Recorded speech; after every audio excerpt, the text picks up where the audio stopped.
When Nintendo released the Wii, it had a ton of potential through the idea of motion controls. The whole concept of using a motion sensing controller for first-person shooters and other genres was intriguing because it could make games more immersive. While the system did make Nintendo a lot of money because of how hard it was to program games for, a lack of strong third-party porter for the system, a shoddy at best online service to play games on, and how weak the hardware was, it led to a lot of shovelware throughout the system's lifespan. Dragon Quest Swords was one of those games that tried what it could with the motion controls. The problem was that at the end of the day, it comes off feeling more like a tech demo rather than a good game. The development of the game is pretty standard. It was developed by Genius Sonority, published by Square-Enix, and released in February of 2008. Square-Enix needs no introduction at all. If you haven't heard of them or the franchises they've created like Final Fantasy, then you've been living under a rock. Genius Sonority, on the other hand, is a typical B team. They've been around a fair bit and have mainly worked on exclusive titles for Nintendo systems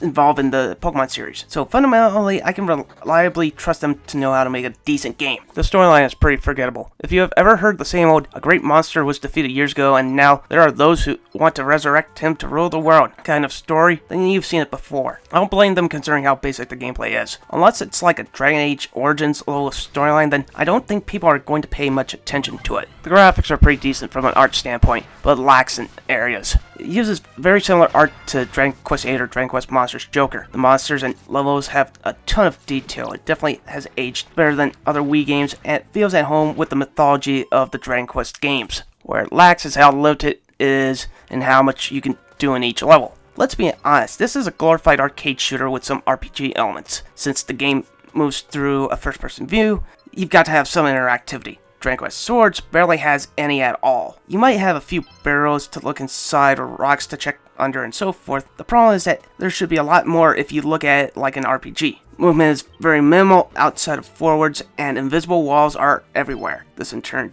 makes me feel like they haven't unlocked the system's true potential, and leading it to feeling like a glorified tech demo. Aside from that, the frame rate is solid and there's a lot of enemies on screen at times. I just wish that there was more depth to the world. The audio is par for the course for the Dragon Quest series. Iconic sound effects are mixed in with modern audio technology and it sounds pretty good. The music feels appropriate, the voiceovers are decent enough considering the been there, done that script writing, and overall it's a solid outing. The gameplay feels like a tech demo and hasn't aged well over time. Before I mention anything, I played this with the Wii Motion Plus adapter and on a Wii U, so when I say this, it's because I was using the best possible setup.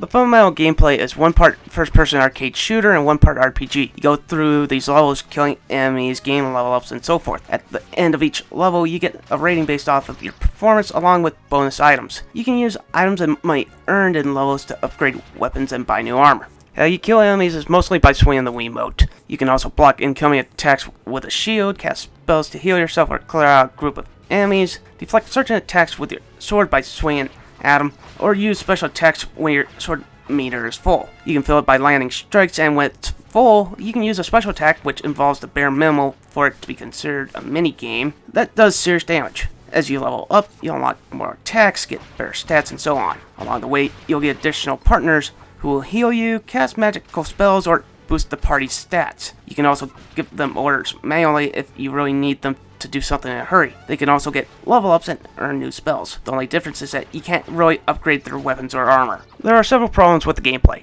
The first is that the whole game feels like a tech demo or a mini game trying to be a full game.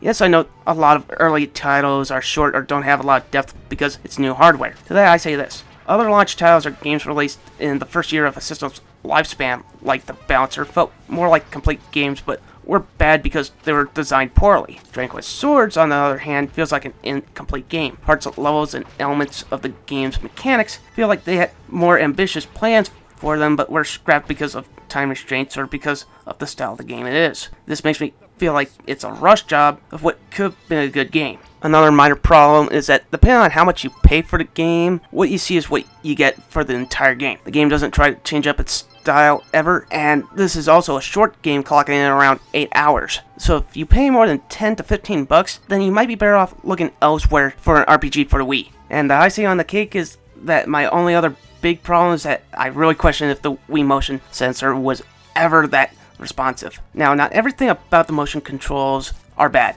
Moving the shield around is done easily enough. The problem is swinging the dang sword. Swings that should have been considered certain directions aren't always accurate. I've seen the game consider diagonals to be verticals or horizontal slashes, and doing thrusts is almost impossible. This can make fighting bosses a royal pain in the butt because the kind of swing you need isn't always registering. Not to mention that this is quite crucial because it's your main form of attacking. This changes the game from what could have been a fun new direction for the series into a short and repetitive game that feels like nothing more than a tech demo. Overall, Dragon Quest Swords is an okay game. Back when it came out, it was a nice little run through the Dragon Quest universe, but now it's a really flawed game that mechanically hasn't aged well at all. It's an evolutionary step forward from the plug and play Dragon Quest game, but that's not saying much. I give it a 6 out of 10.